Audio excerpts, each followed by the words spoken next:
नमस्कार। आचार्य केशवंकर गल्प संभार को नहीं तृतीय पर्यायर आमे उपस्थापन करुछु गल्प हे गुरु मते क्षमा कर। उपस्थापन रे अछंती डॉक्टर अश्विनी मोहंती।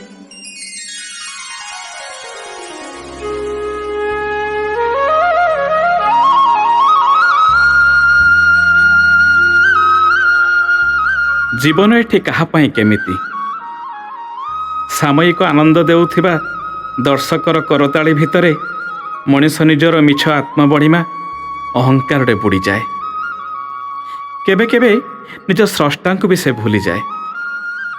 कृतज्ञतार सबु सीमा सरहद को टपी निज गुरुंकर परिचय को भी से लुचेई दे पारे।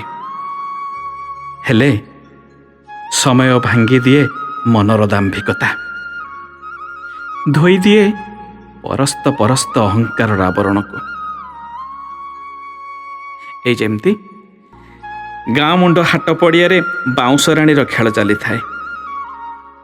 सान भाई कमल ओ भौणी नयनार ये पेट पाई विपज्जनक नाट। नाटुआ जंत्रण रे आउटु पाउटु छटपट, दर्शक किंतु विभोर। ए खेल रे पादे पादे मृत्युर भय। ये गोटे एमती खेल जे जीवन को पानी छड़े लोकंकर मनोरंजन करवाटा ही सार। झीटी खंडाटी को बारंबार ऊपर को फिंगी देउथाए। आउ खंडाटी ऊपर खसी आसिला बेलू से ताकू तार दांतरे खूब संतर्पण रे धरी रखुथाए। टिके जदि सामान्यतम अन्य मनस्कतारे कौन जे केतेबेले हो जाइपारे भाविले छाती तलर निश्वास भी बंद हो जाउछि। हेले ए खेल समस्त को भारी आकृष्ट करे।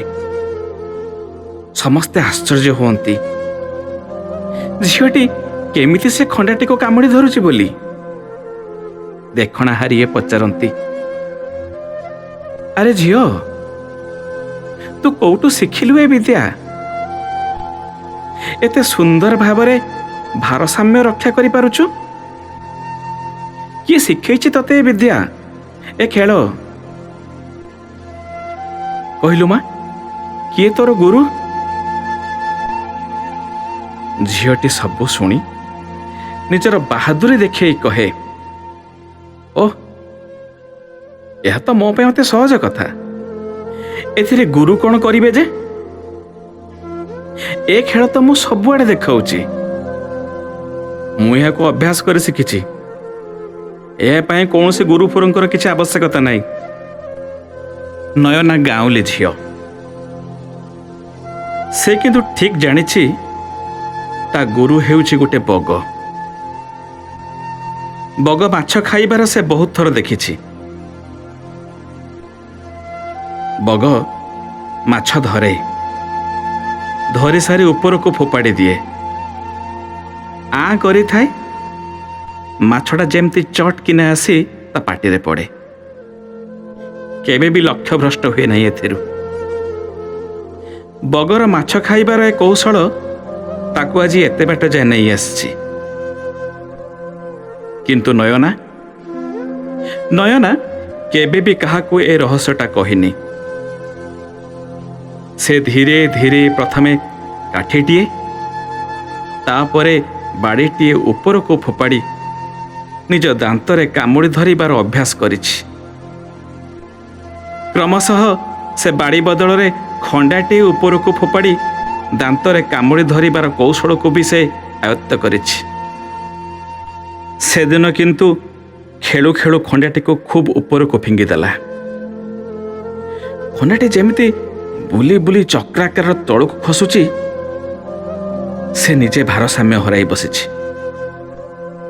ता मन विचलित होई पड़ुछि। से पूरापूरी अप्रस्तुत होई पड़ुछि खंडाटी को केमती दांतरे कामुड़ी धरिया पाई। भाबुछि खंडा धरी न पाले तार मृत्यु जे सुनिश्चित। जदि जीवन बंचाइया पाई से जागारू से घुंची जाए, तथापि खंडाटा केउठी पड़िबो तार किछि ठीक ठिकଣା भी नहीं। ତାର ବେକ ହୁଏତ କଟି ଯାଇପାରେ। ସେ ବିବ୍ରତ, ସେ ବିଚଳିତ, ସେ ହତୋତ୍ସାହ। ଉପରକୁ ଅନଉଛି, ପୁଣି ନିଜକୁ ଦେଖୁଛି, ପୁଣି ମନରେ ଭାବୁଛି ଯେ ଯଦି ମୋ ଖେଳଟାକୁ ଏଇଠି ଛାଡ଼ିଦିଏ ଲୋକେ ମୋତେ ମିଛୁଆ କହିବେ, ମୋ ପାରିବାର ପଣିଆ ଉପରେ ପ୍ରଶ୍ନ ଉଠିବ, ଲୋକେ ମୋତେ ସନ୍ଦେହ କରିବେ, ଟାହିଟା ପରା କରିବେ। ଏସବୁକୁ ଭାବି ଭାବି ସେ ଏବେ ଦ୍ୱନ୍ଦ୍ୱରେ। ନା ଖେଳ ଛାଡ଼ି ପାରୁଛି, ନା ଖଣ୍ଡାକୁ ଧରି ପାରିବାର ସତ୍ସାହସ ଜୋଟେଇ ପାରୁଛି। ମିଛ ଅହଙ୍କାର, ମିଛ ପ୍ରତିଷ୍ଠା ତା ମନକୁ ଭାରାକ୍ରାନ୍ତ କରିଦେଉଛି। ସ୍ୱଚକ୍ଷୁରେ ଜୀବନ୍ତ ମରଣକୁ ଆଲିଙ୍ଗନ କରିବାକୁ କାହାକୁ କ'ଣ କେବେ ଭଲ ଲାଗେ? ତେଣୁ ସେ ପାଗଳର ଅଭିନୟ କରିଛି। ବାଧ୍ୟ ହୋଇ ସେଇ ତମ୍ବୁ ଉପରେ ସେ ଲମ୍ପତମ୍ବ ହୋଇ ଶୋଇପଡ଼ିଛି। ମନେ ମନେ ସୁମରଣା କରିଛି ତା ଗୁରୁଙ୍କୁ, କହିଛି, ହେ ପ୍ରଭୁ, ମୋତେ କ୍ଷମା କର, ମୋତେ କ୍ଷମା କର। ପୁଣି ଭାବୁଛି, ତୁମ ନାଁଟା କହିଦେଇଥିଲେ ମୋର କ'ଣ ବା ଅସୁବିଧା ହୋଇଥାନ୍ତା? ତା ଆଖିର ପତା ପଡ଼ି ପଡ଼ି ଆସୁଛି, ଖଣ୍ଡାଟା ବି ଖସୁଛି। ଲୋକେ ପାଟି କରୁଛନ୍ତି, ଚିତ୍କାର କରି କହୁଛନ୍ତି, ଉଠିଯା, ଉଠିଯା ଝିଅ, ଉଠିଯା ସେଠୁ।